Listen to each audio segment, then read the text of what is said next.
I do. 30 seconds, please, Dave. Yeah.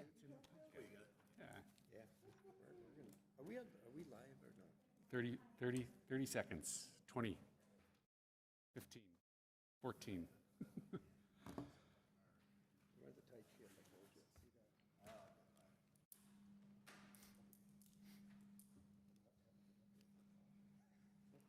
You sit there, it looks the same.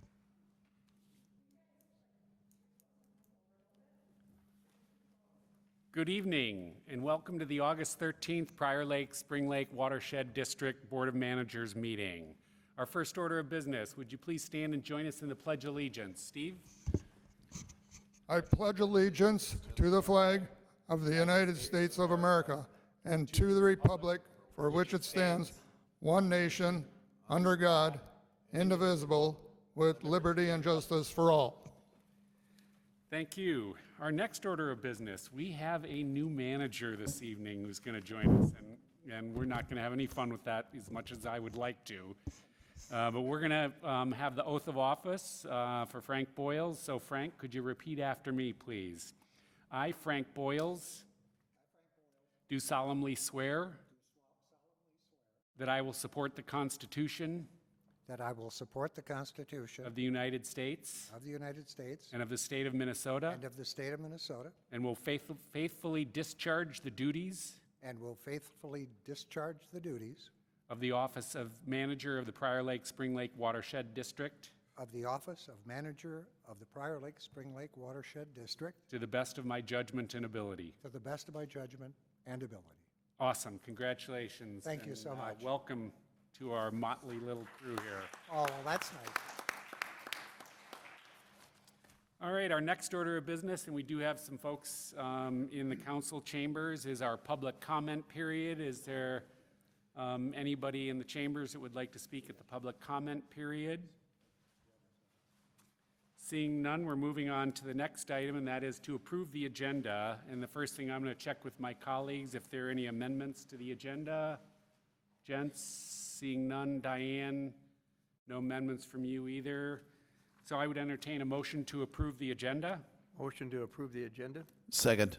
We have a motion and a second on the floor. All those in favor say aye. Aye. Aye. That motion carries. Frank, did you get, were you and I didn't, I did. I know this is a, Or, now I do. thank you.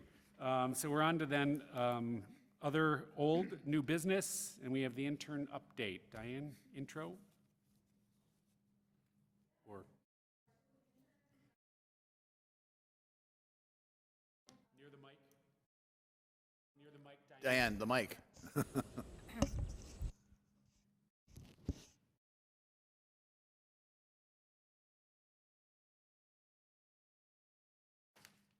So today is the last day for our interns for the summer, and they're going to tell you a little bit about what they did and what they're taking away from the experience.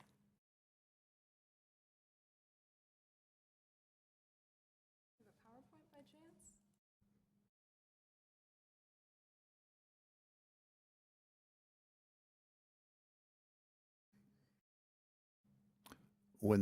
When they get it up, be sure you speak into the mic, push the button, and talk loud.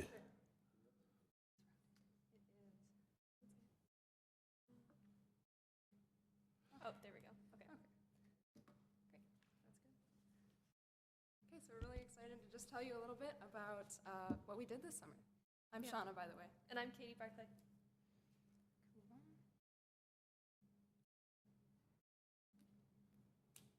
Okay, so something that we really appreciated about... Great. Yes. It's green, yep. Okay, so something that we really appreciated about our internship this summer was that we had such a huge variety of different things that we got to work on. We were always busy, no 2 days were the same. So it essentially boiled down to doing conservation easements, doing a lot of CARP management for sure, helping with education and outreach, and doing some regulation and monitoring as well. So one of the first big things that we did is do conservation easement inspections.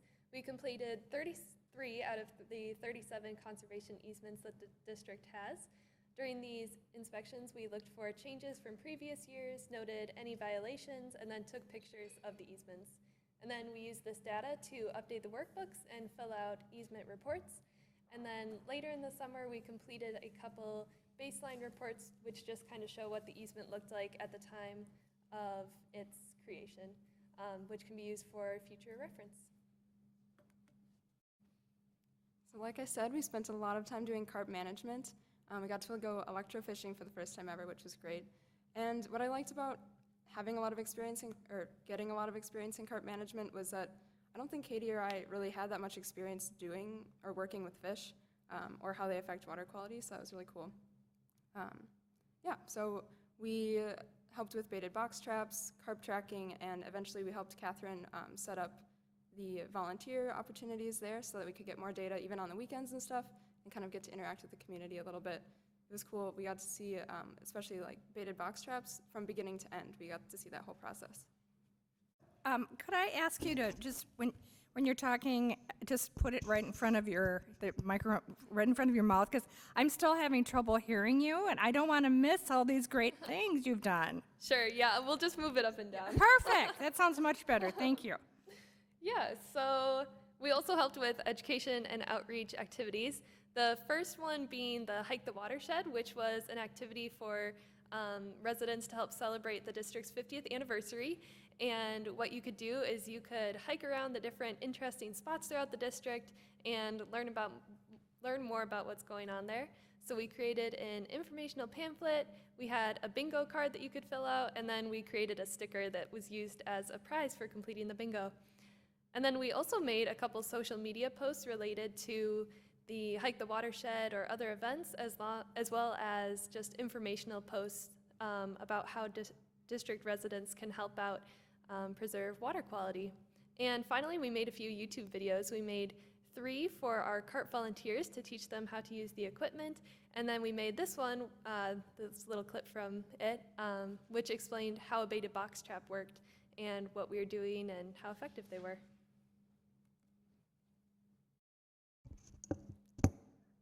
Lastly, we got to do some monitoring and regulation. These are kind of the miscellaneous things towards that were kind of scattered throughout our time here.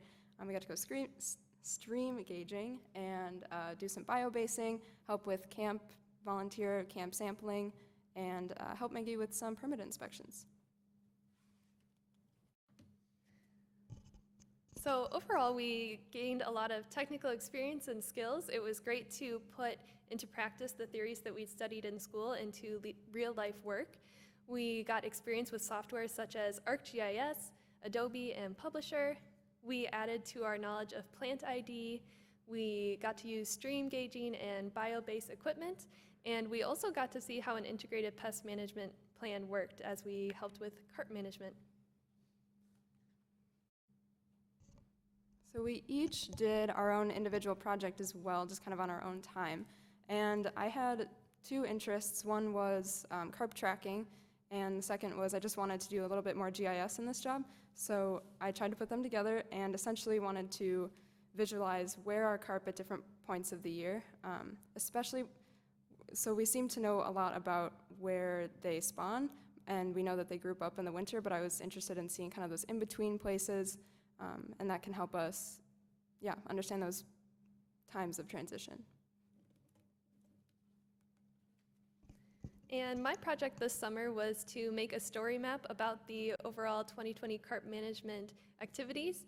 And so a story map by ArcGIS is kind of like a PowerPoint in that you can have pictures and videos and information, but it kind of scrolls along the page instead of having to click through slides. So my thought was that we could put this on the district website as a resource for residents who just want to learn a little bit more about what we do to manage carp populations.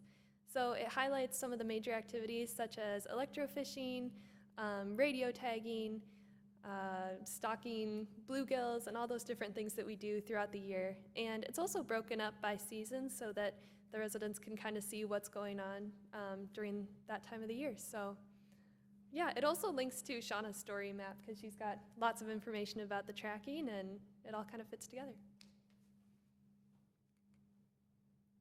So thank you so much for such a wonderful opportunity. We really appreciate that you kept the internship going, even though seems chaos in the world. So yeah, we just really appreciated it. I feel like we learned a lot from this and got a lot of different experiences. So thanks. Great, thanks, ladies.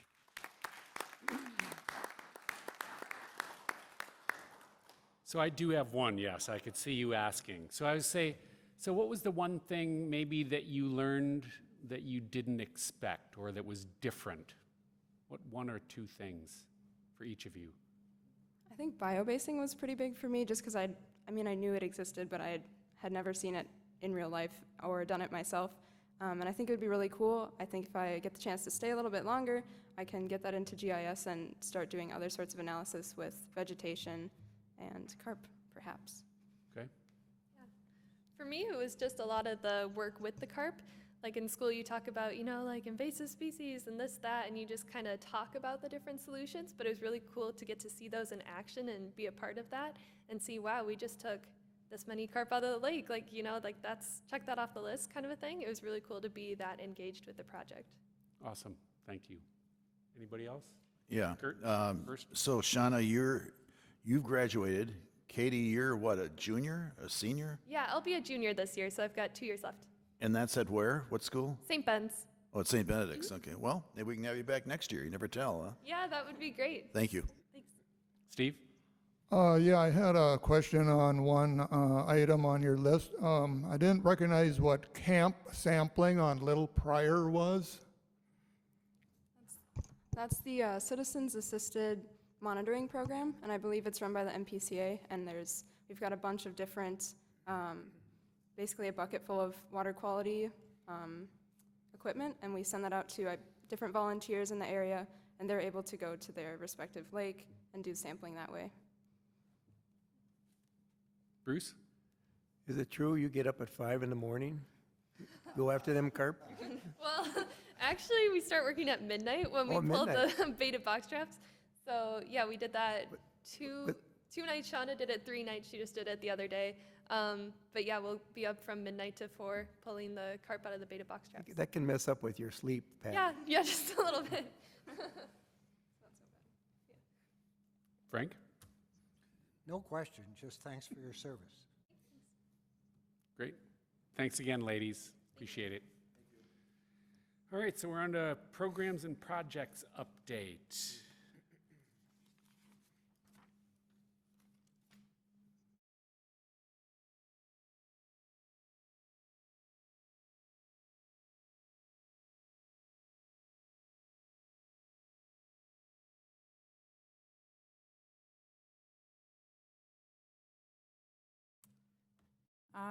So right now, the lake level of Pryor is 902.4, so even after all that rain, it is still not flowing out of the outlet. So since around August 1st, we haven't had any flow out of Pryor Lake. So that's been quite a while since that happened, so it's kind of refreshing.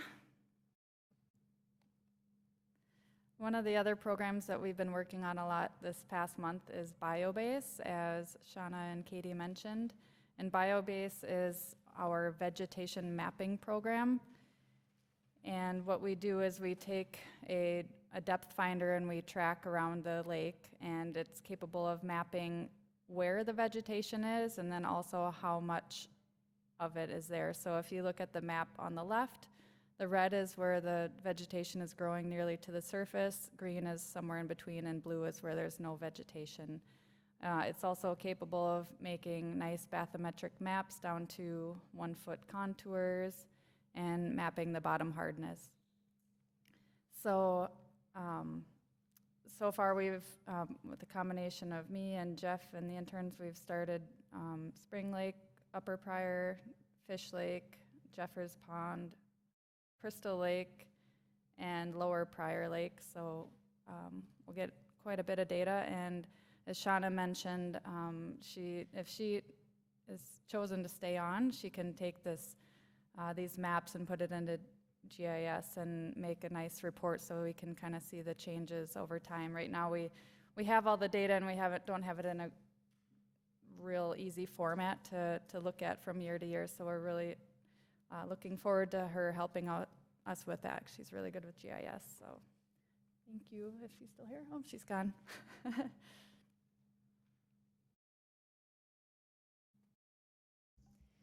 All right, at every board meeting, I usually provide a CARP management update, but since I'm going to talk about the IPM plan later, I just thought I'd do a brief overview for the next upcoming activities.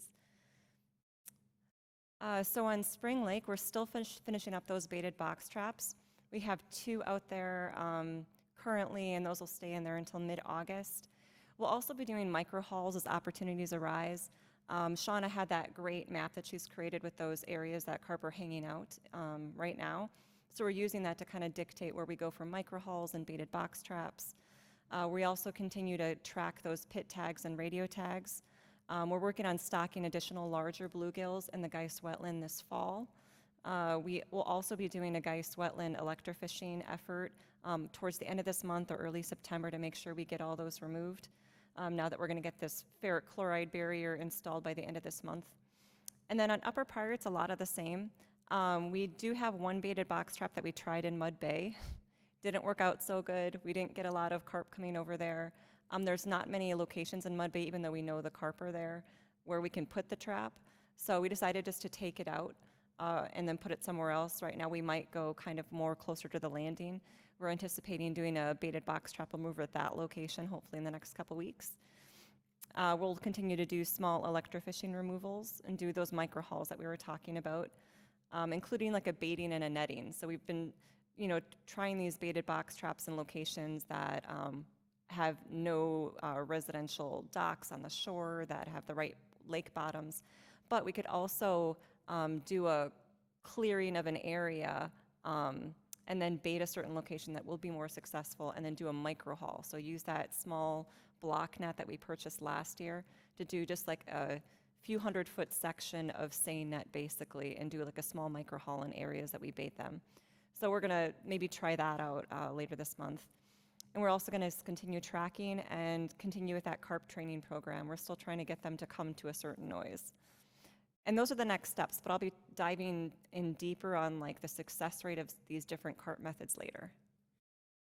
Maggie, might, just because you broached the subject about what was the issue in Mud Bay with being able to do the box traps in Mud Bay? Mr. Chair Manager, so in Mud Bay, there's so many houses along the lake, and then there's that kind of on the other side of your peninsula. There's too much woody debris on the bottom, like if the baited box trap wouldn't work there, it's too mucky. So we did find a location over by the association kind of just north of the Arctic Lake outlet. But that one, we baited it for 2 weeks and there just weren't carp coming there. Like the bag was full almost every day. And then if you leave that corn out, as Kurt knows from his neighbors, it starts to smell a little bit. And before people started complaining, we just wanted to like call it a day and put our efforts elsewhere, since there's only a small amount of time left where they're really feeding. Okay, thanks. Kurt? Turn my microphone on here. Maggie, ferric chloride barrier. Now, does that include the new walkway across the berm there? That's both the barrier and the walkway is going to be installed by the end of August? Mr. Chair, Manager Hennis, yep, that's correct. Is that right? So the whole kit and caboodle. The whole thing. All Yeah. right. Yes, thank you.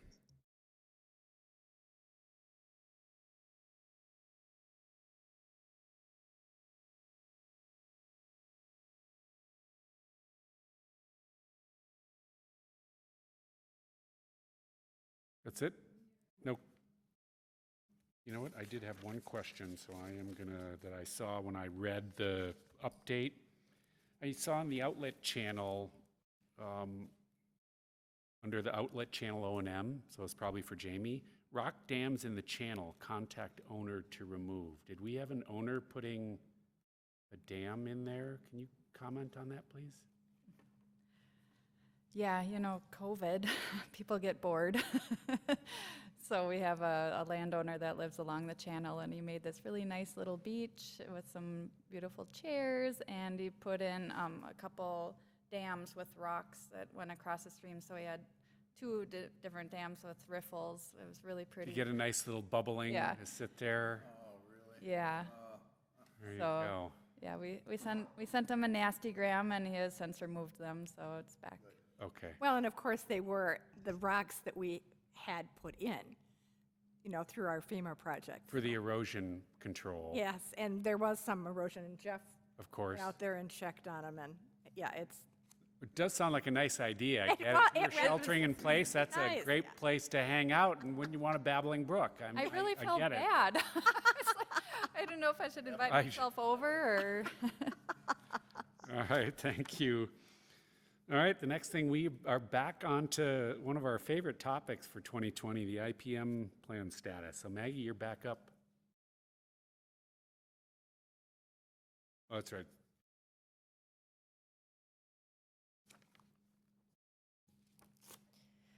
So, Mr. Chair, managers, Jamie's going to pull up the PowerPoint here, but with the IPM plan, so this is the Integrated Pest Management Plan for Common Carp.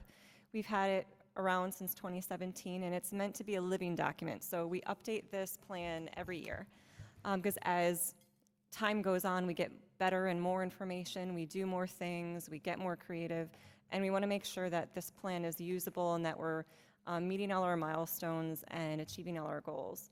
So, oh, thanks. So with this update, we're going to be actually bringing the 2020 plan to the next meeting because Tony Havranek from WSB wasn't available for this meeting. But I just wanted to touch base on just a few things. So I was just going to go over the 2020 to 2021 activities that are currently planned. I wanted to compare the different removal methods for how successful we're being at these and what it's costing, and is this something that we want to do in 2021 so that you as a board can make decisions. I wanted to just touch base on the cost effectiveness that we talked about at the June meeting and then open it up for discussion so that when we bring the plan back to the next meeting, you guys have all of your concerns addressed, that we are organizing it in a way that makes the most sense to you. So the IPM plan has a whole bunch of different components. Physical removal is definitely the biggest. There's lots of different things going on there. Biological controls is something new that we added. It's the bluegills that we stock now. CARP barriers, or we're trying to block them off from the spawning grounds.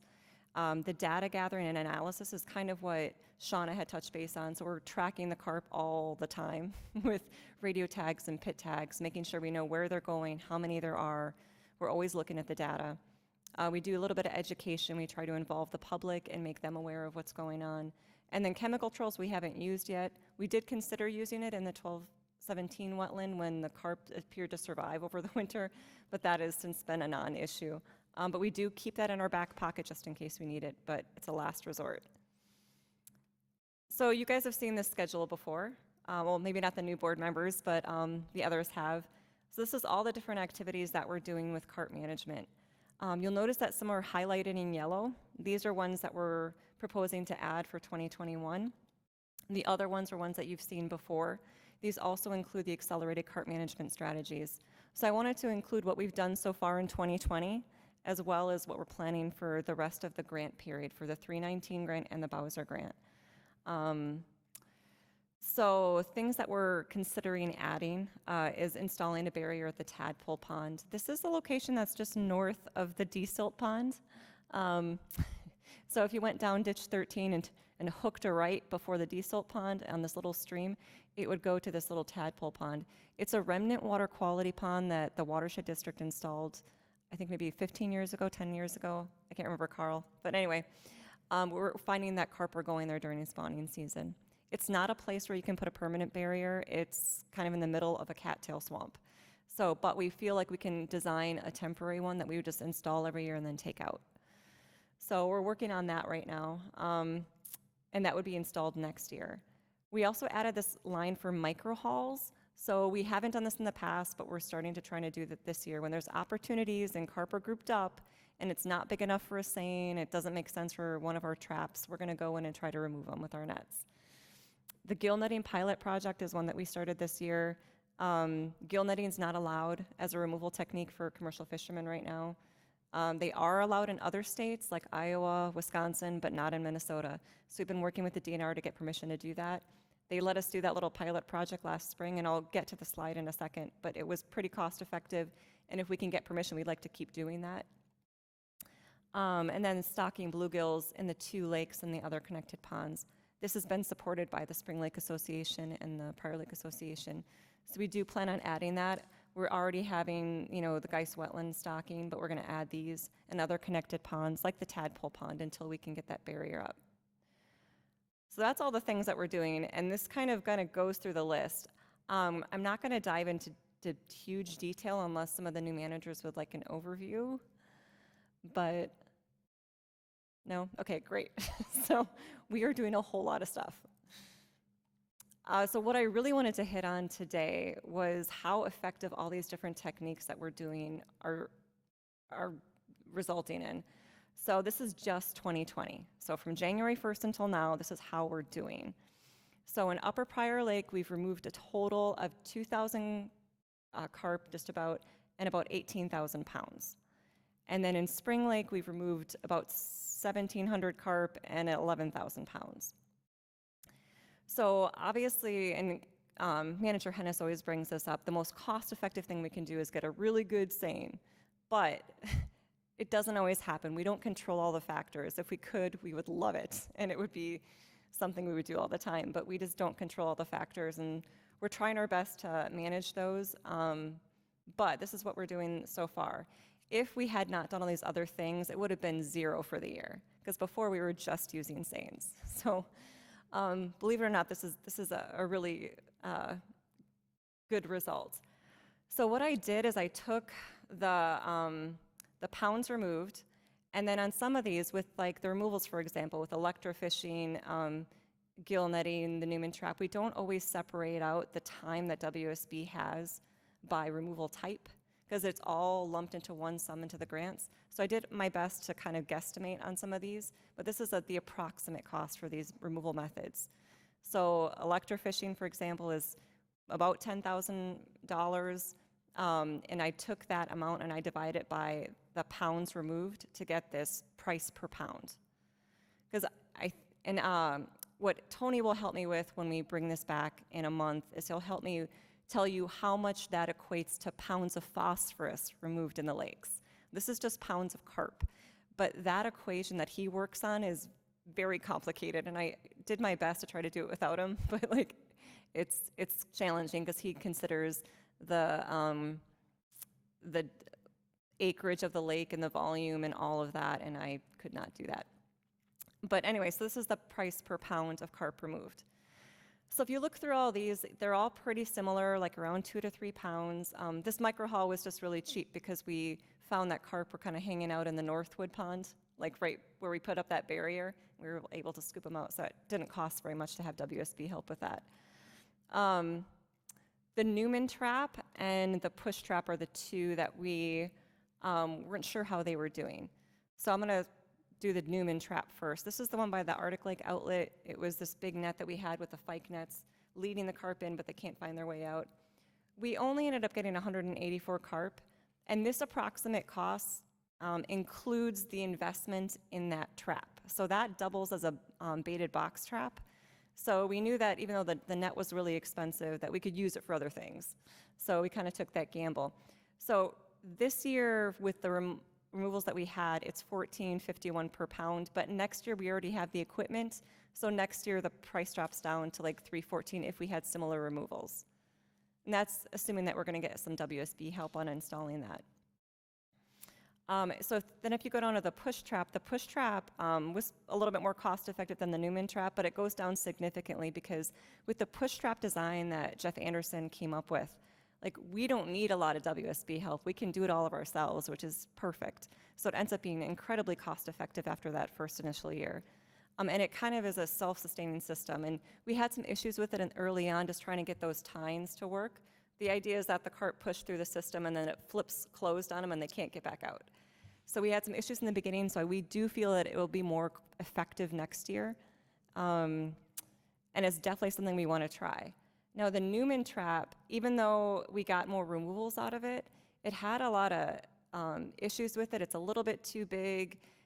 We got more removals on the outside of that trap with the electrofishing than we did inside that trap. And because we had those little cameras up, we could see when those carp were coming to that station. And we really felt like Maybe we would have done better or just as good if we just kept an eye on those stationary cameras and jumped out there every morning when we saw carp trying to get upstream and threw a gill net behind him and went into electrofish. Maybe that would be better and we would have gotten better removals. We don't know, but we weren't really happy with how many carp were going into that system. So we're going to modify that if we decide to move forward with that trap and do some different things. But again, that one doubles as a baited box trap, so it has more cost effectiveness than what's displayed here. And then the micro hauls that we did were also a little bit more expensive on this end. We were including WSB hours. We used 2 WSB staff to help us with those. And that's why it's like $18.72, because we didn't know how this was going to work. We're trying to figure it out.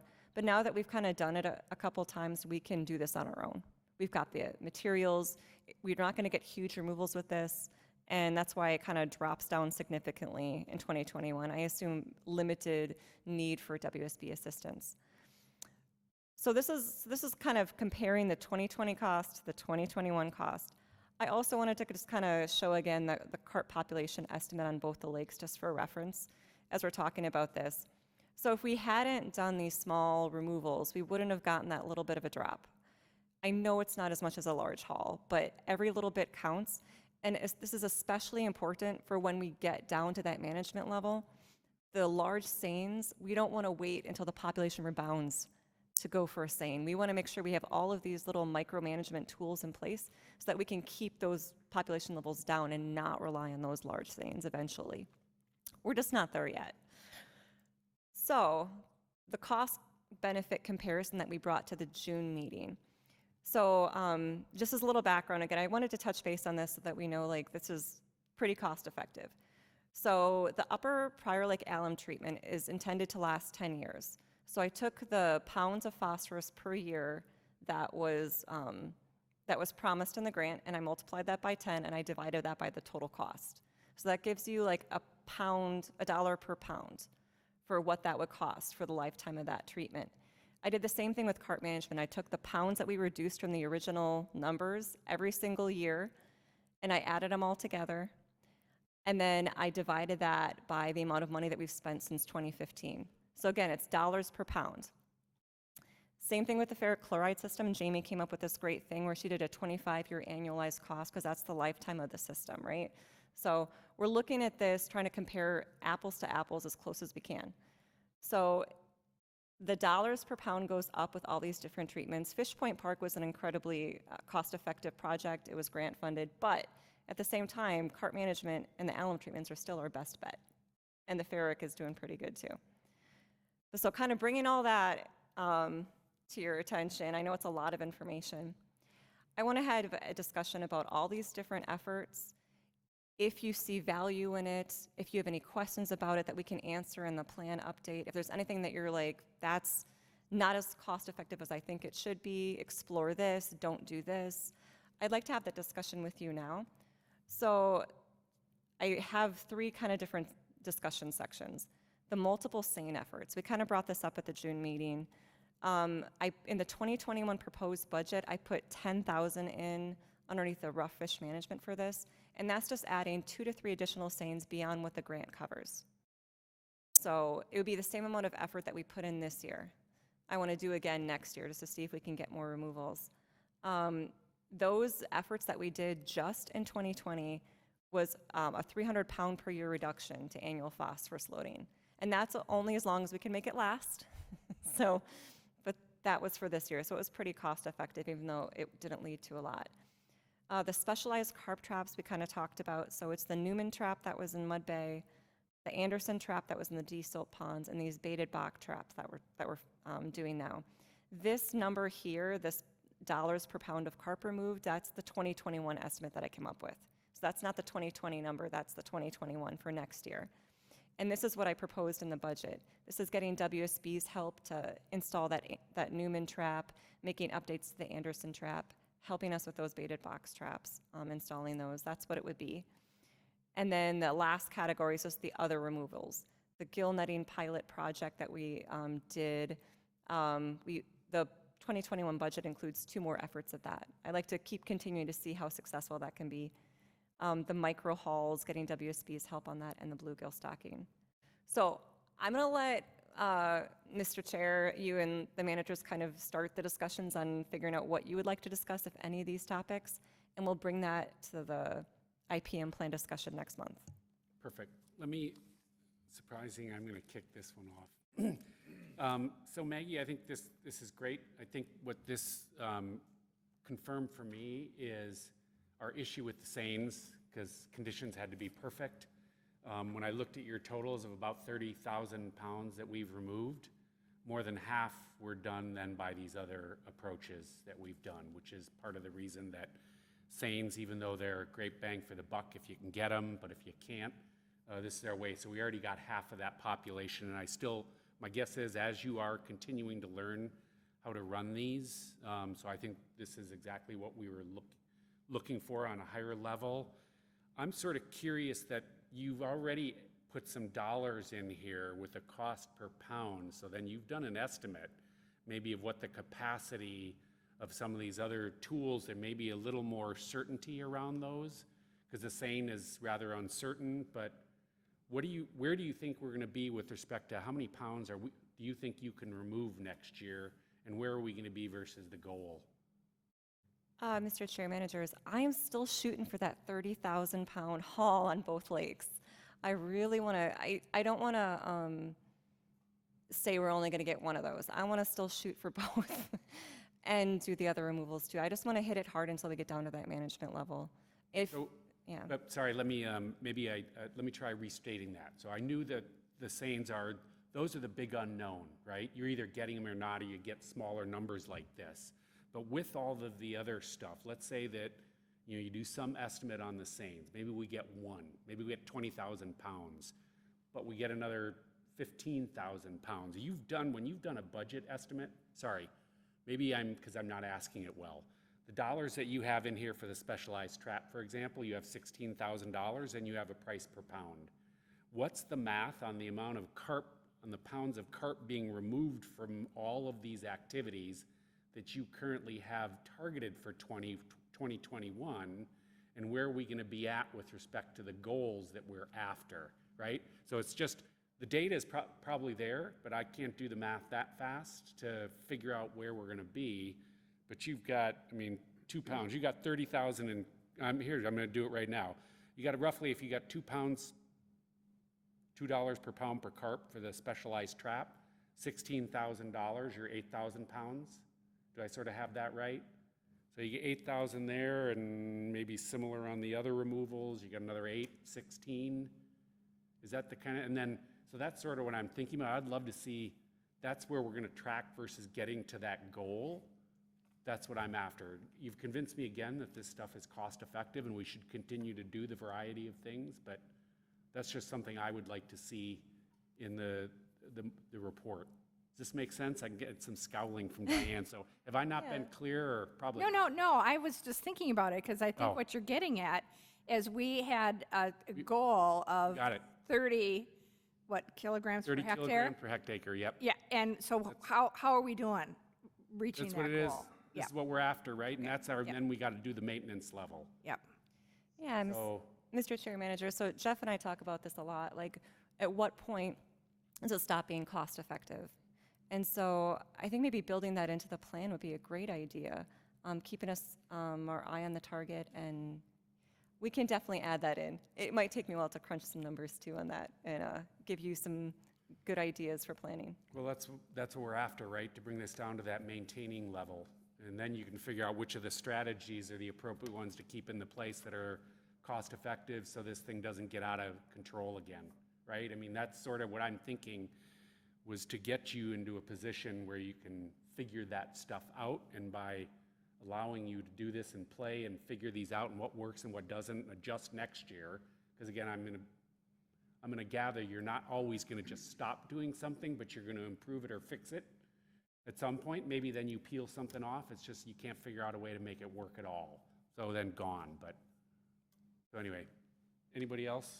I got one. Kurt, and then Frank. Thank you.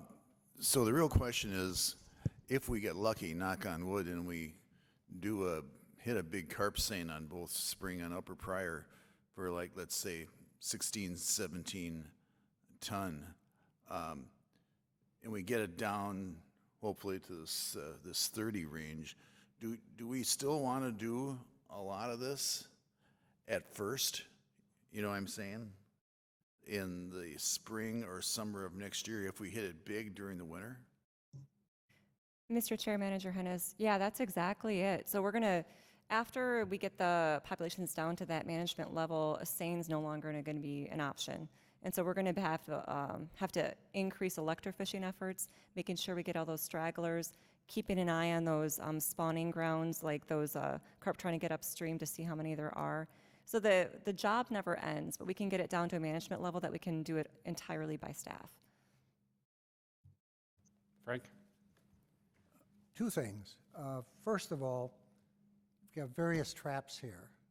Are they utilized with specific bottom types, particular areas that you're working on, or do the areas really determine the traps? Mr. Chair, Manager Boyles, so yeah, it depends on the trap.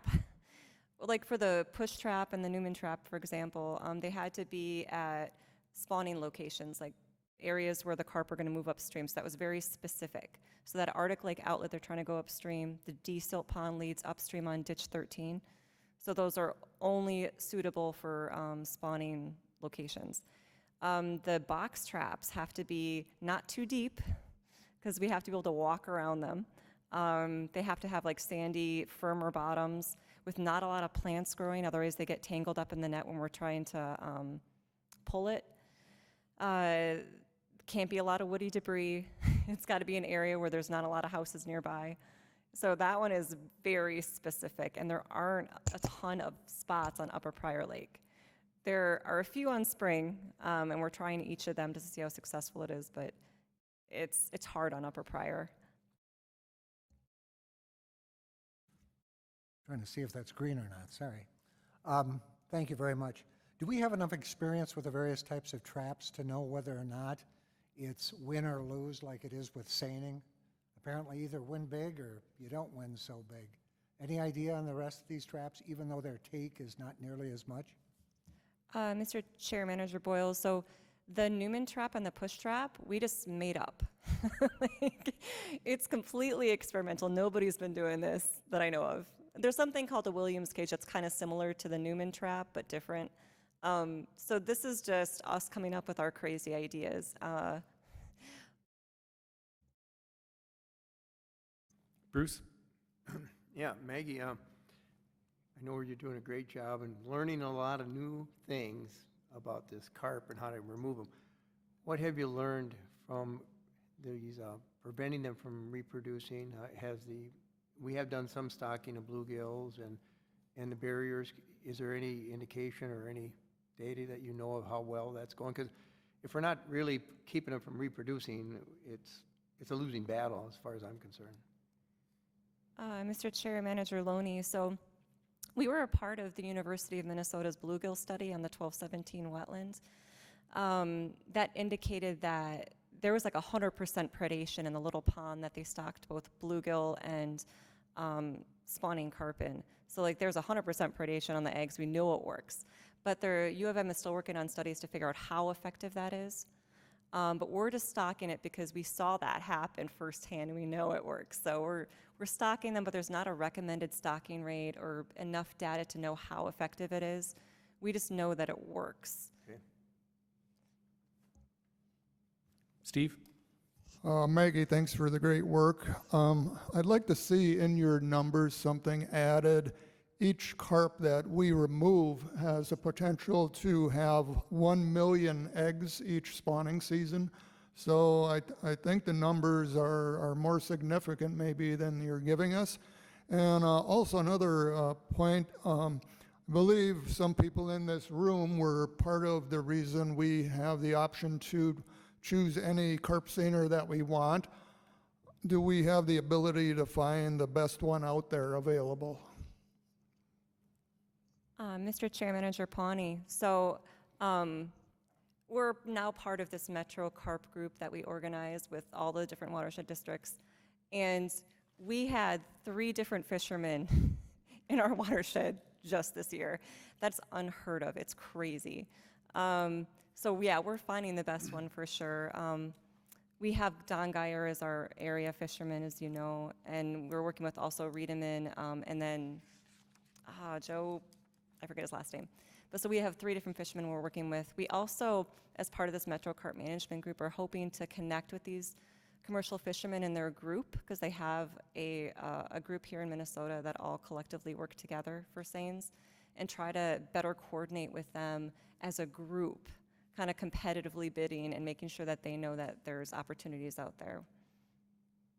So. Thank you. Anybody else? Seeing none, next item, then thanks, Maggie. Look forward to seeing more of this. So we're on then to the Upper Watershed Blueprint update. Todd, you are on, sir. Or Brian, sorry, yeah. Mr. Chair, Board, staff, thank you for having us here tonight. I'm Brian Callio with Wank Associates, filling in for Todd tonight. He's out on vacation having fun somewhere. Ann Wilkinson joined me from Wank. She is one of our lake specialists, water quality and lakes and TMDL studies, and one of her big areas of study is the harmful algal blooms. So welcome Ann to the team here. And I'm going to start out with a little bit of background on the project, because we do have 2 new board members here, just to get the new board members up to speed on what we're doing and why we're doing it. We're in the process of preparing this upper watershed blueprint study for the upper watershed, which is the large part of the southern half of the entire district. It's a big tributary area to Spring Lake, and it's from the area coverage, looking at the maps, it looks like about a half of the entire watershed. And the reason for it, a big reason, is that Prior Lake and Spring Lake both exceed state standards for phosphorus concentrations, and there have been flooding issues in the past. One of the large contributors of both phosphorus and water volume to Spring Lake and Upper Pryor is County Ditch 13, which you can see a little bit there. It's in more bold red. It runs right from Sutton Lake all the way through the district, through that agricultural land, and into Spring Lake.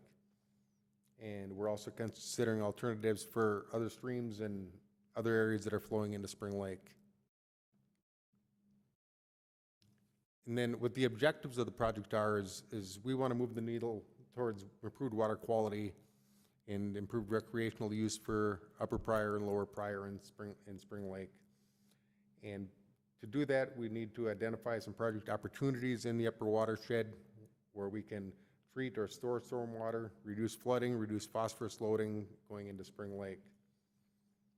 Out of that, we want to prepare a cost-benefit analysis of any potential projects that we do identify and prioritize those projects, and put together kind of a 10-year capital improvement plan to figure out what we're going to do with the upper watershed over the next 10 years. And a big part of that is working with the local partners, so we know what the townships and the cities and the county and the state are doing, so that we can maybe incorporate some of these measures into their projects that they have coming up. So now kind of an update on where we're at. On the data review steps, we're kind of wrapping up that task here. We've updated the district swim model to convert that from a event-based model to actually analyzing the real rainfall data from Flying Cloud Airport over the last 10 years. And from that updated model, we're able to predict the runoff volumes in acre feet per year contributed from each of the smaller subwatersheds and the total runoff, and what effect that has on the lake water levels. And then combining that flow data with the chemical data, we can estimate the total phosphorus loads in pounds per year that come from different areas of the watershed. So here's kind of a map. You can't see the numbers really, but this shows the data we have from the model of the volumes that we have going into Spring Lake. The darker colors represent higher volumes of flow, and the lighter colors represent smaller volumes. And you can see that area in the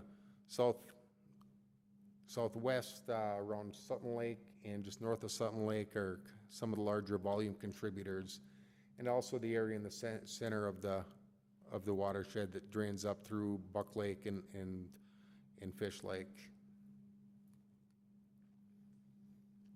And then this is the chemical loading data. You can see that some of the biggest contributors, again in dark, are in the southwest portion of the watershed. And again, I apologize. I will have a little bit better detail on the numbers here. But like the Sutton Lake watershed and right downstream of that has some of the largest, highest loadings of the entire watershed. And so one of our next phases was working with partner engagement. That's working with the cities and the townships and the county and the state and other interested parties to collaborate and look for collaboration areas where we can work together on projects that we can help to achieve our water quality goals. We had our first meeting on July 15th with representatives from Scott County, City of Prior Lake, Scott Soil and Water Conservation District, Spring Creek and Sand Creek Townships, and we had representatives from the Citizen Advisory Council. And upcoming, we will be having a meeting with potential funding partners, Bowser and MPCA, and those who provide grants to help provide assistance for funding water quality projects. And we'll have another engagement meeting with those project partners in early September. And I know Maggie had a meeting with the Farmer-Led Council here recently, and she has a little update that she can provide on that meeting here. Thanks, Brian. So Mr. Chair asked that I provide like a little bit of update on the Farmer-Led Council meeting. It was a great meeting. We got a lot of great feedback on this Upper Watershed Blueprint project, because as we know, most of the Upper Watershed is farmed, and we need the farmer support and their coordination to help us be successful. So we asked them 4 questions. We had them break out into small groups and then had a larger group discussion on each of these. So one of the things that we asked are, what are the greatest challenges that they see into completing these Upper Watershed projects? We heard the same thing that we've heard before, that there's limited acreage in the immediate area. Farming land is really precious in the metro. Like, if they give up some acreage, there's not another land that's available to replace that acreage. Another thing is that they need adequate funding to make it financially feasible for them to complete projects, and there's not always that financial incentive that makes it worthwhile for them. Another one was getting multiple landowner cooperation on a large project. They noted that in some of the areas that we target, there are smaller parcels, and it's a lot of landowners we'd have to work with, and that would be a challenge.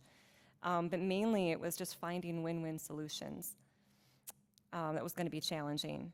And then we also asked them for what their greatest opportunities are in the Upper Watershed.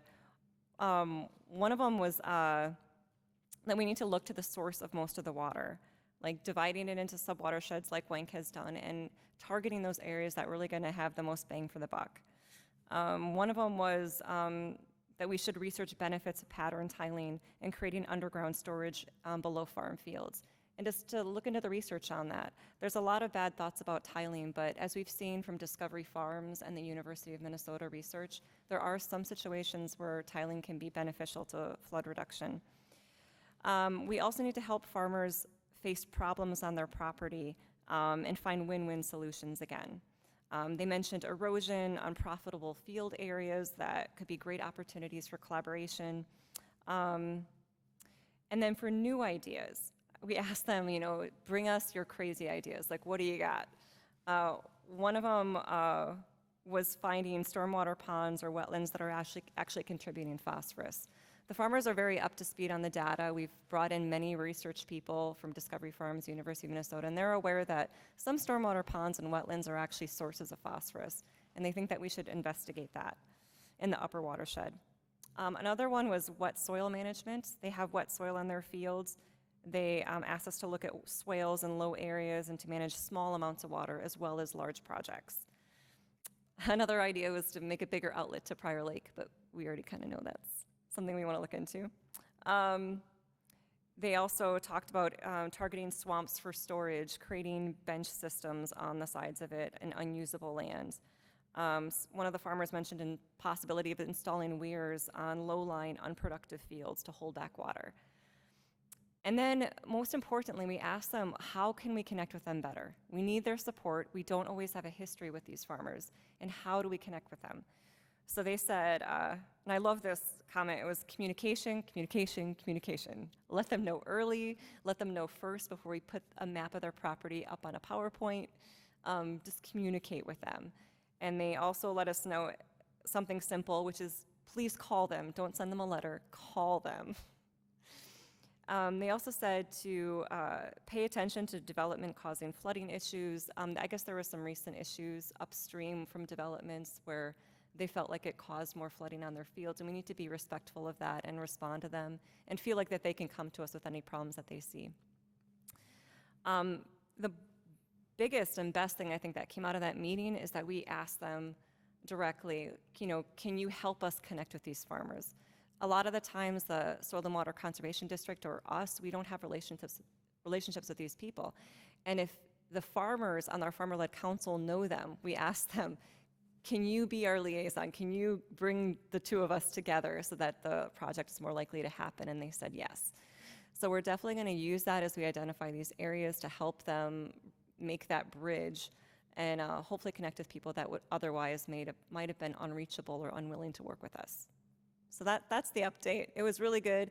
They did point out some very specific properties that they asked us not to put on a map, but that they will reach out to those people and connect with them and let us know if they're interested. So, so that was really helpful too. And I've shared some of those locations with Brian, but he was nice enough not to put them on a map. And we'll continue to work with these farmers on those. Thank you, Maggie.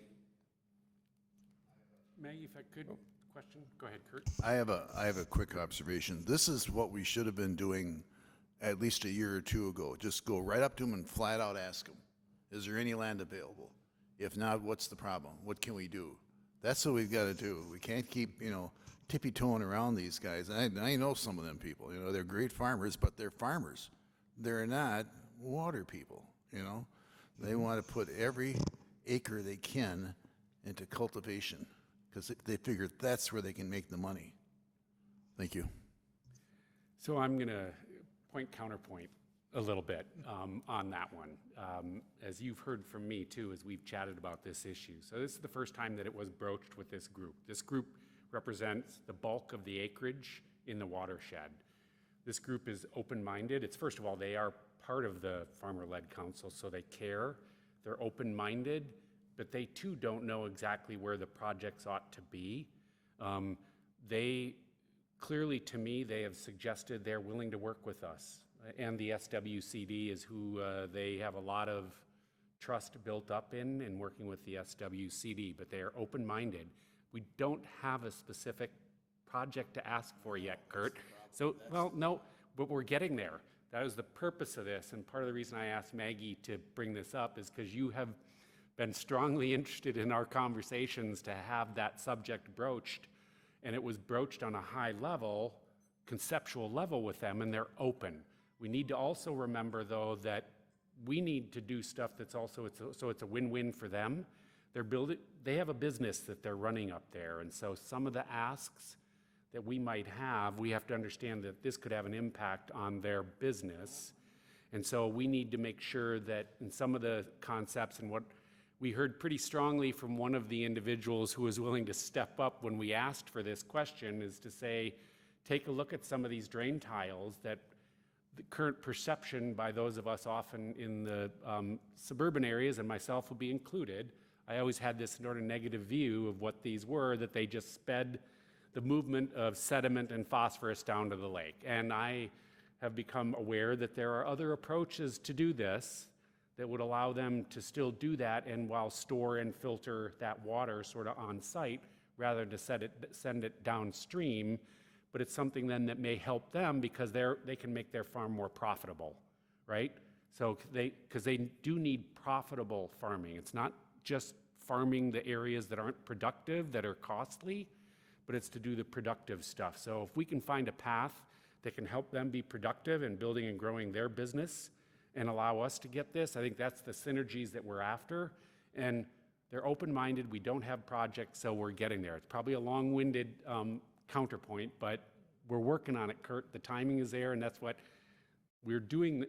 I asked Maggie to do this so you could hear that the effort is starting to open the communication, and they're open to it. So that was it. Thanks. Go ahead, Kurt. Obviously, we can't make up for the past, and a lot of this farmer-led council stuff was started before Maggie or the administrator was here. Kenny started it, but the thing was sitting dead in the water for so long, I guess I'm just too anxious. But this sounds good. Now we're getting down to where the rubber meets the road. This is what we want. Yes, it is. All right. We're on it. Thank you. Thanks, Brian. All right, so moving on to working on the project targeting, identifying and prioritizing the projects that we have, and then moving on to reporting. So far, all the work is kind of laying the groundwork for what we're looking for, and that's improving water quality in ultimately Spring Lake and Prior Lake. And we've been putting a lot of time in lately to identifying and targeting locations with higher phosphorus loadings, locations with higher flows where you can, like we've said, get the most bang for your buck. You can put in a system that can be very effective and treat a large volume of water or a large loading of phosphorus. So some of the areas we're looking at, they're kind of highlighted here, and I do have slides coming up where it shows the area in a little bit more detail. But the areas along County Ditch 13, because County Ditch 13 is one of the largest contributors in the entire district of both water volume and phosphorus loading. The ferric chloride system, taking a look at that and seeing if there's any improvements or modifications that can be made to that system to make it work better, more efficiently. There's the Spring West watershed, there's South Lydia watershed, and also the Spring East watershed. And I'll go through these each one by one here. First is County Ditch 13. You can see the darker red ditch. It goes all the way from Sutton Lake down to Spring Lake through all the farmland, ag land. And it's specifically targeted because it does represent the largest source of phosphorus and runoff for the district. And then there's the current ferric chloride system, which is located at the downstream end of County Ditch 13. The Lydia watershed, this is located on the kind of north of it's on kind of north of the Sutton Lake watershed. It's just west of Spring Lake, and this one is targeted because it kind of it's the third highest phosphorus loads in the entire district. If you look at the map, that's Swamp Lake, just to the left on the map, just to the west of the watershed. And it includes the whole area from Swamp Lake Outlet and the Sutton Lake Outlet all the way to County Highway 79. And again, that is the third highest phosphorus load in the entire district area and second highest volume in the upper watershed. Then there's the Spring West watershed, which is just west of Spring Lake, just west of County Ditch 13. And this is identified because it's a relatively small watershed, but has a pretty high phosphorus loading in relation to its size. And the largest load coming out of this watershed is in that small area just north of Highway 282. And my understanding is that there's a manure lagoon that had some failures there, and they're working on that issue too. So.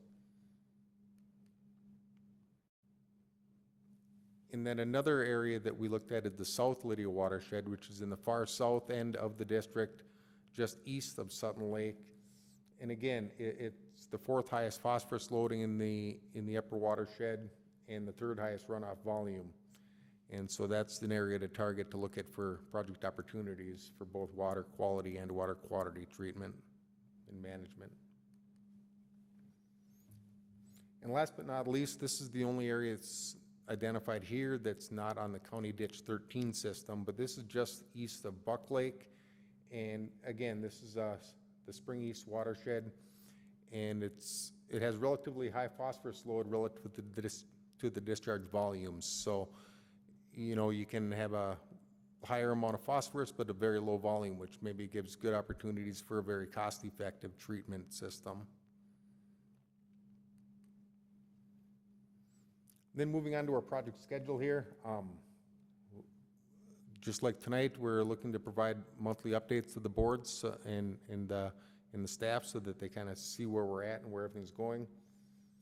We'll be meeting with funding partners, potential funding partners late in August. We'd have moved that back a little bit because we wanted to have some kind of more detailed projects identified before we started meeting with funding partners. And the reason for that is to see if we can vet out projects and make them fit into some of the mechanisms that with the granting organizations. And we're looking to provide a draft report out here end of August, kind of pulling together some matrices that give a project analysis and take a look at where we can get some good benefits, some decision matrix, and then we'll have another partner engagement meeting in early September. So we have a busy last couple of weeks of August coming up. So thank you for your time, and if you have any questions. Thanks, Brian. Yeah, Go ahead, Kurt. Brian, the biggest question of all is, when are we going to start getting some areas ID'd by your engineering firm? And if you've been told this, I don't know, but the managers have decided they'd like to go out in October to view some of these areas physically up front and close. Can you give us a timeline on that? You said October to go out and visit some of these areas? Okay. That's kind of moving through the project here. These next couple of weeks is where we want to start really drilling down into more specific areas, specific projects, and having that by the end of August here and having an update on some of that information by the September board meeting. Bruce? Yeah, Brian, I guess it looks like you've got a lot of data work, background work in. Do you anticipate the next meeting you're going to have some project concepts or ideas or Yes. something for us to look at? Yes. Okay. Because I know we're looking at budget, and we talked about having some ideas for budgeting for next. Yep, and that's to get some concepts together and some more specific information so that we can start discussing with the funding partners and talk about funding projects and to have that information kind of, and then pulling that all together through September and through a final report. Okay, thank you. So I had two questions, Brian. I know you guys already are very close to the state and work with them on all other things. COVID's clearly had an impact on their budget. Yep. Going forward. Do you have any indication so far? Because part of what we obviously want to ID projects and go see if we can get some state funding in any of the grant areas. Do you have any indication yet what might happen to the dollars in some of the areas that we would target? And, you know, I was hoping you wouldn't ask me that question because Todd's the one who's more up to date and knowledgeable on the bonding bills and kind of where all the funding, project funding sources are at. But we could get an email sent out to the board and staff possibly next week to just kind of let you know if we know where that's at. Yeah, I don't know that it was that important. We can do this Sure. maybe at next month's update. It's just, you know, knowing the issue, I'm just curious. So if we can get that info next meeting, plus when we'll have projects and maybe get an idea of the scope, that would probably be fine. Maybe that'll be a good slide to add to next month's Yeah. presentation, is Thanks, just the Brian. status of the state So then, budgets. the other thing I got thinking about when I was again hearing that we needed to use a flying cloud rain station or gauge or whatever we want to call it, I know that's because that's the only official one and it's got the history for us in order to do the analysis, right? Yes. What would it take, and would there be value for us to have an appropriate, and I know we just installed a rain gauge, I think last year, to have our own appropriate rain stations maybe within the watershed and here's why. So as we have been seeing this increasing frequency of heavy rain events, but if we even start to create our own history so that we tune up a model, but then we start to have real data that's actually landing in our district in whatever appropriate places, would that not allow us to better tune up our model, you know, going forward and actually see whether our model is actually accurate or not? Well, in reality, you have one rain station in the entire watershed, it's telling you what the rainfall is in that one location. Correct, that's So the challenge in that is it's raining different amounts here compared to here. Right. So calibrating all those into a model, that becomes a little bit of a statistical, the analysis on it, it just becomes challenging. And That's what sometimes good the engineers and regional, statisticians love to do, is to have some good data, but, I mean, is that not, and again, maybe think about it, because I'd be Sure. curious. It would seem appropriate that, and I don't know what a cost would be to even install 3, 4 different, just like we're doing core, right? We're doing core sampling. Well- So we can figure out how to do the dosing. I mean, Mr. Chair, we actually do have 3 stations, right? There's the one over at Public Works Building that the city keeps track of. Right. There's the one that we put at Fish, over at the Township Hall. And then we weren't keeping track of the precipitation behind our building, but because of COVID, that's not been really consistent, correct? Am I missing anything? Is that it? I know there's a lot of automated rain gauges throughout the watershed. The Scott County Highway Department has one that they installed recently too, in the Sioux community. so I are these know they're expensive to around. put in place and run and manage? And I don't know whether you can automate this stuff. It would seem, I don't know what the cost, but it would seem like there's a high value proposition to having better data for the water. I mean, it all depends on the cost, of course, but I would assume for all this work, we're gonna go and looking to spend a pretty healthy chunk of change, and if this is something that we can do, it seems like there might be value. I don't know if I'm the only one on this, but, Well, I think we have the data. I don't know how far back it needs to go. It's just choosing which location you'd like to use. I don't Brian, know what is required. Right, so yeah, how would be, how was the data at Flying Cloud different than the data we Yeah, have? yeah. Yeah, What, that's- what kind of instruments do they have at Flying Cloud that we wouldn't have with just one of our basic weather stations? That's the real question. yep, and I'm sorry, but I can't answer that question. I'm not sure exactly what the instrumentation they use for their rain monitoring at Flying Cloud Airport. I thought I remember asking that, and that's why it was in the back of my head, and that's what I thought, we didn't have the history in order to put it through, in order to tune up the model, I thought. I think I might have heard that somewhere too. How many years of data do you need from a rain gauge for your modeling? Yeah, we're running the model back for a 10-year period. Okay. That's what Anyway, I don't know if this is something worthy, if I even see any head nods from my colleagues. Does this seem like this would be Well, worthy? Carl, you can answer some of these as far as the Flying Cloud water, rain Even to dig into.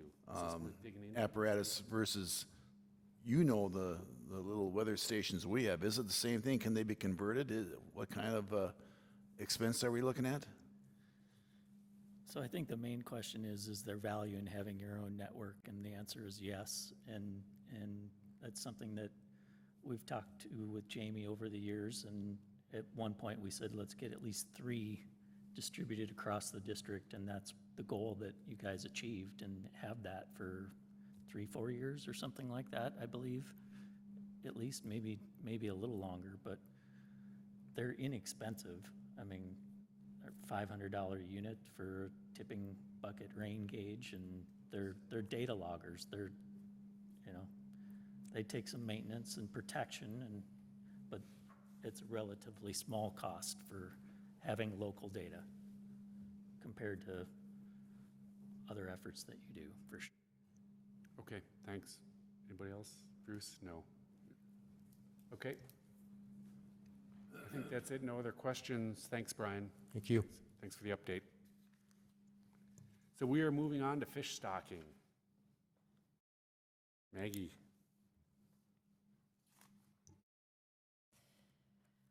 All right.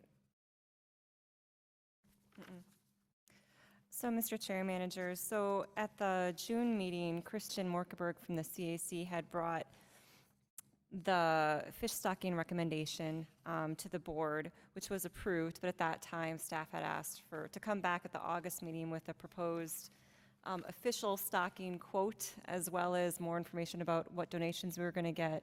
and what budget item we were going to get the money from. So the memo that was provided in the board packet kind of summarizes that information. Right now, the Spring Lake Association is not sure if they would like to stock bluegills or largemouth bass, but I feel pretty confident on Prior Lake with the bluegills and walleye. So we're combining the recommendation by the CAC with the needs of the people who are donating money, which is the Prior Lake Association and the Spring Lake Association. And the recommendation is that we stock 2,000 bluegills and 1,000 largemouth bass in Spring Lake this fall, and 2,000 bluegills and 800 walleye in Prior Lake. Now, the total for that, including the delivery fee, is $10,340.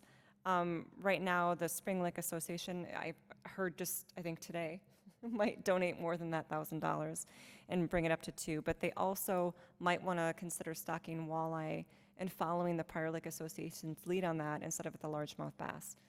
So at this point in time, the staff is recommending that the board approve to spend $5,340 on the total, and we might adjust what exactly we stock based on the response from the Spring Lake Association at this point. And that's assuming that it would be $2,000 donation from the Prior Lake Association, $2,000 from the Spring Lake Association, and the Rotary Club we won't hear from until later.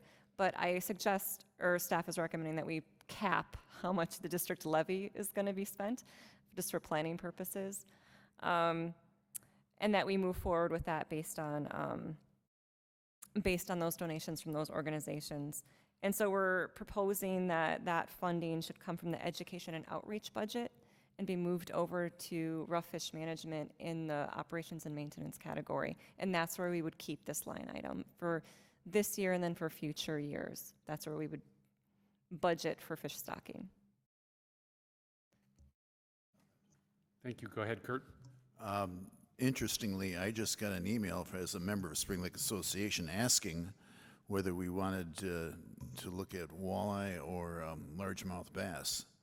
And also this Rotary Club donation. I know one of the gentlemen who's big in Rotary Club. He's a real estate agent, and he's a real communicator. He's a real go-getter. So I think the chances of us getting this 2,000 could be pretty darn good. Thank you. Go ahead, Bruce. Yes, thank you, Mr. Chair. See, Maggie, I do believe we did approve a motion that we were going to pay up to $10,800 minus any donations. Wouldn't it be better if we just say we're going to pay $10,340 or whatever it is minus any donations? We'll pick up. Let's go for whatever we can get. Well, we did make a motion before, but it was $10,800, I remember. Yep. And Mr. Chair Manager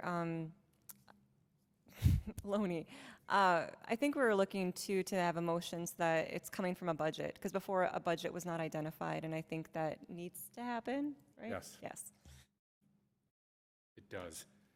So I'm gonna take this opportunity. The Spring Lake Association did forward a letter to us that I wanted to read, and it's a confirmation of their $2,000 donation. So this was directed to the Prior Lake Spring Lake Watershed District and the Citizens Advisory Committee. And it says, the Spring Lake water clarity is the best it has been in years! Exclamation point embolden. Our association members and lake owners are grateful for all of the work, including the most recent alum treatment you have done to continually improve the water quality for Spring Lake. Spring Lake is a great place to live, boat, fish, and relax, and much of the credit goes to you. Thank you. Spring Lake Association shares in your mission to manage and preserve the water resources of the Prior Lake Spring Lake Watershed District to the best of your ability, using input from our communities, sound engineering practices, and your ability to efficiently fund beneficial projects which transcend political jurisdictions.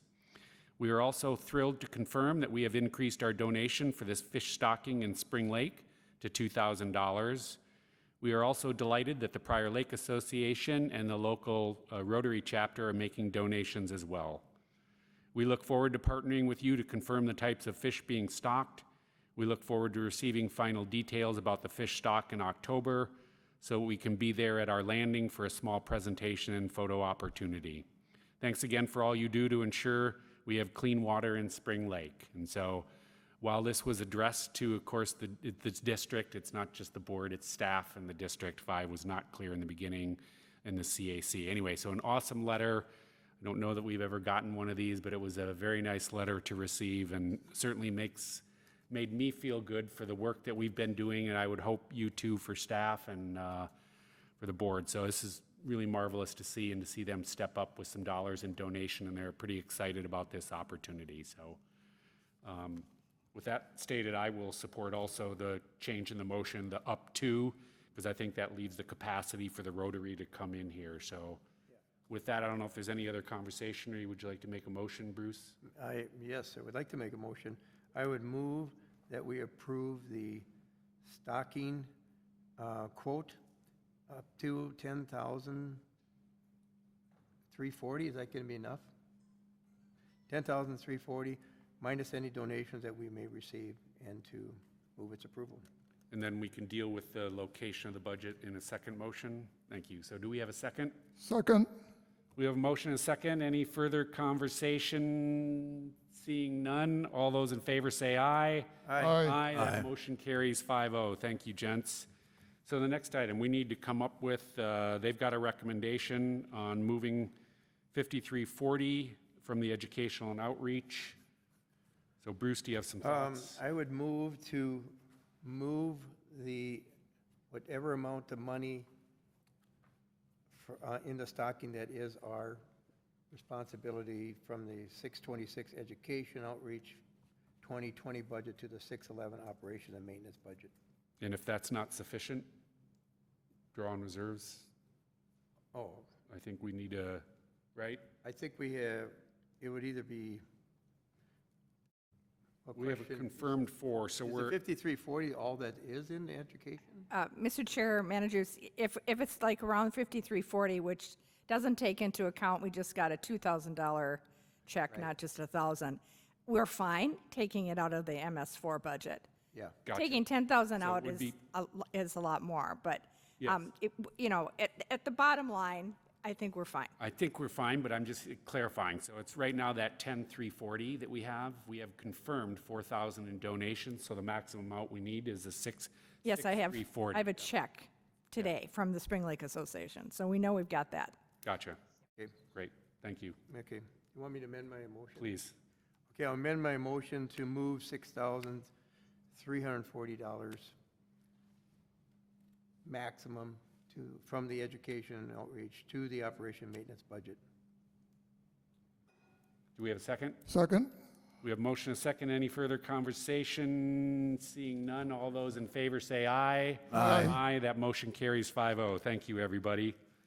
So we are now moving on to our consent agenda, and that is, of course, reserved for the non-controversial items that we typically vote en masse. I'm going to ask, though, if there are any items that any of my colleagues or staff need removed from the consent agenda, and I'm seeing already Diane raised her hand. Diane? Mr. Chair, it's actually, I don't know what the proper process is, but our watercraft inspections, we added a bill to it. So we have 2 bills now for watercraft inspections for water guards, and so that the claims list is amended for a little higher amount. So I don't know if we need to, what? Right, but the one that was mailed out to them, which was the official list, did not So have. this is the one we picked up in the workshop, is the amended one? Yes. Can you just, again, just for clarification, point to us again where on that amended one, we didn't get a chance to talk about that, where is the additional payment or the increase? Yeah, so under water guards, Water guards, we had there a it is. bill for $3,902. That's and the We've added one for $5,729. 5729. Yeah, it brings us current with them then. Gotcha. Okay, thanks. So how do we officially need to do this? We need to amend it. Yes. Yeah, we got to amend the claims list. So actually, why don't we pull that off and vote on that separately? I think that's going to be easier. So we're going to pull off the claims list. Anything else, anybody? Seeing none, then I would entertain a motion to approve the amended consent agenda. Motion to approve the amended consent agenda. We have a second? Second? We have a motion and a second on the floor. All those in favor say aye. Aye. That motion carries. I abstain. Abstain, yes, and one abstention, Frank. Thank you. Okay, now we have the amended claims list to deal with. So, Diane, anything further on that? Mr. Chairman, no. Any questions?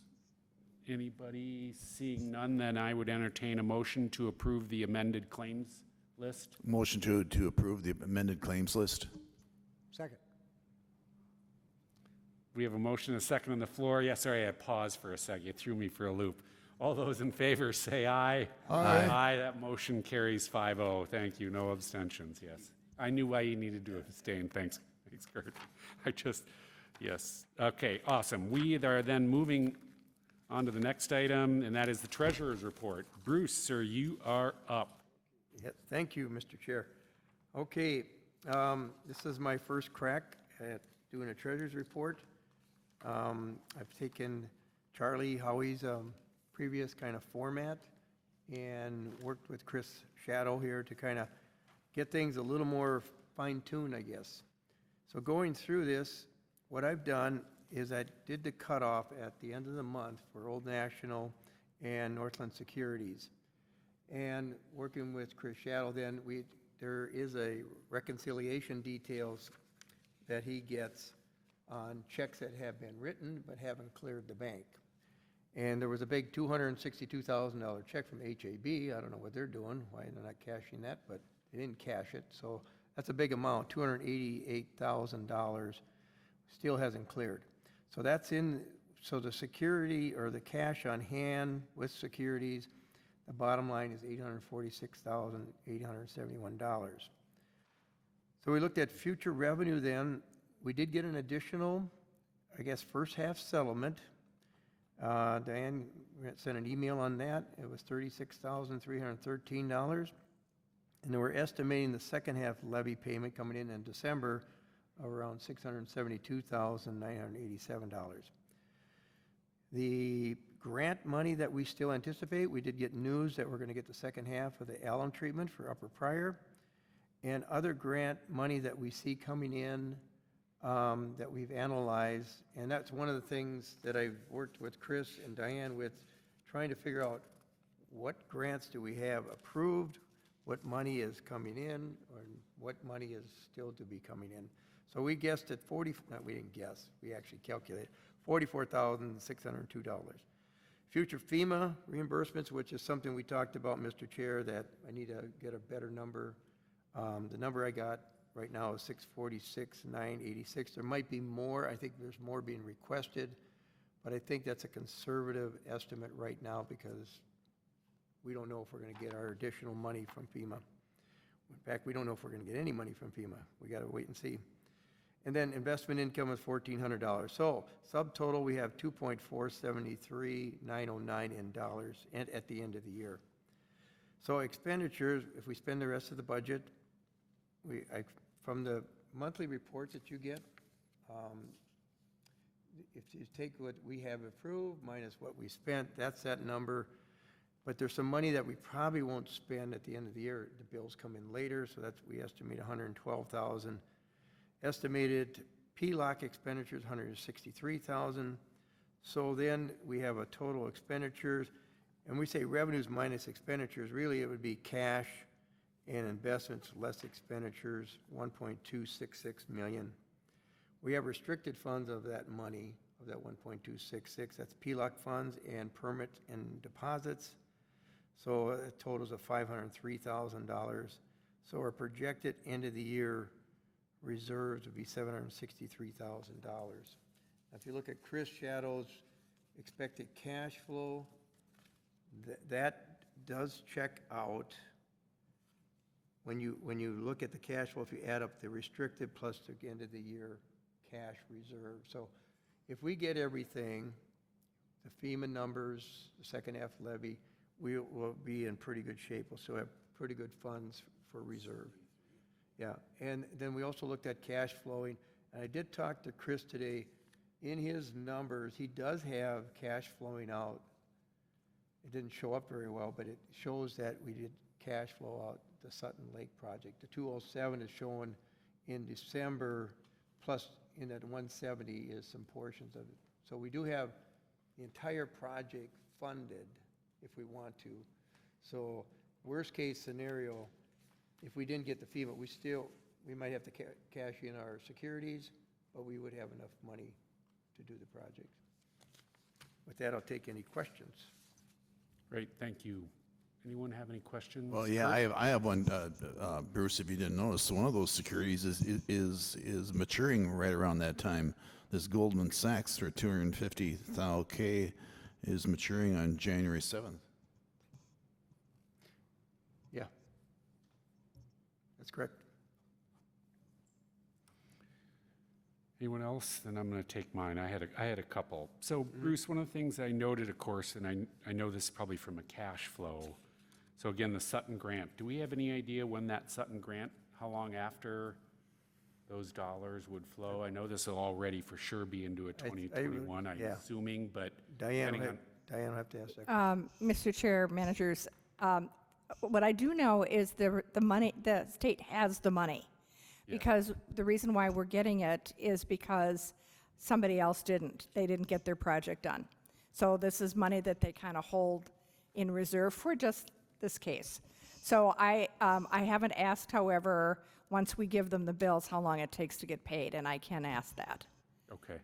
But Well, I'm just we do curious have from to a- spend our money first before we get reimbursed. Right, so I was just curious then from a cash flow and doing the project perspective, we could actually, from a cash flow, even in your worst case, Bruce, it seems like we could do this earlier. If the stars, and if we're ready to do it, stars align up, engineering's done, we're ready to do that. Plus, even the cash flow did not even include that we would be reimbursed for these dollars, whether that flows in 2020 or 2021, so we're in good order, correct? Would you concur with that? Is that? Yeah. The one caveat I would add is the longer we don't get the FEMA money and we go into the months ahead, Right. then we That's when start we get getting into- tighter and tighter again. So the FEMA question is kind of a big one. But we do have cash flow. We're in good shape as long as we get the second half levy, like we're talking about, and then not too long afterwards get the grant money. Yep. We should be in good shape.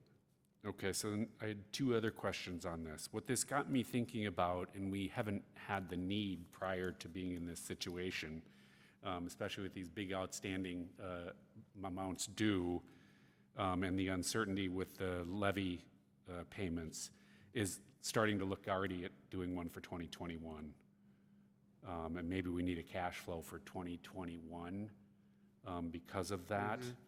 And what I get thinking about on that, because what are our needs? We did this once in the city, Frank and I and the rest of the folks there, but we looked at what do we need from our reserves in order to cash flow based on projects and just when the levy dollar flows. So I would think that would be appropriate, not that you wanted another thing to dig into, sir, but I'm thinking that might be important and valuable, again, just because we're in these uncertain times, that it might be worth it for us to start thinking about that. And I Go ahead. could see we should probably extend this out to the next Right, levy 6 payment in May. That would 6 give us- months, maybe at least. At least, not the whole year, but Yeah. at least a 6 months. 6 month, awesome.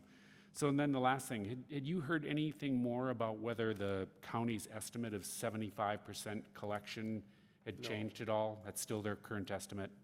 I haven't heard. I just went based on what That was the last. one. I probably need to get ahold of Cindy Geis and see if she has. Great to hear any update, just Yeah, because it's I can it's do a that. meaningful amount. Thanks. That's it? Nobody else? Okay, so we're moving on to the next thing, and we've got manager presentations on any watershed-related items. Anybody? Mine was covered in the FLC stuff, so go ahead. Steve? Yes, today I visited adoptadrain.org, and it's a program through Hamlin University. You can adopt storm drains in your neighborhood. Go to the website, and you can make an impact in your own neighborhood, and you can even name the storm drain. Anybody else? Seeing none, then we're moving on to the next item, the final, well, second to final, the upcoming meeting event schedule. We have a CAC meeting in City Hall Thursday, August 27th from 6:30 to 8 p.m. And then the best item on the agenda at about 7:30, which isn't bad. I would entertain a motion to adjourn. Motion to adjourn. Second? And there's no conversation, right? Okay, so all those in favor say aye. Aye. Aye, that motion carries 5-0. Thank you, everybody, and good night.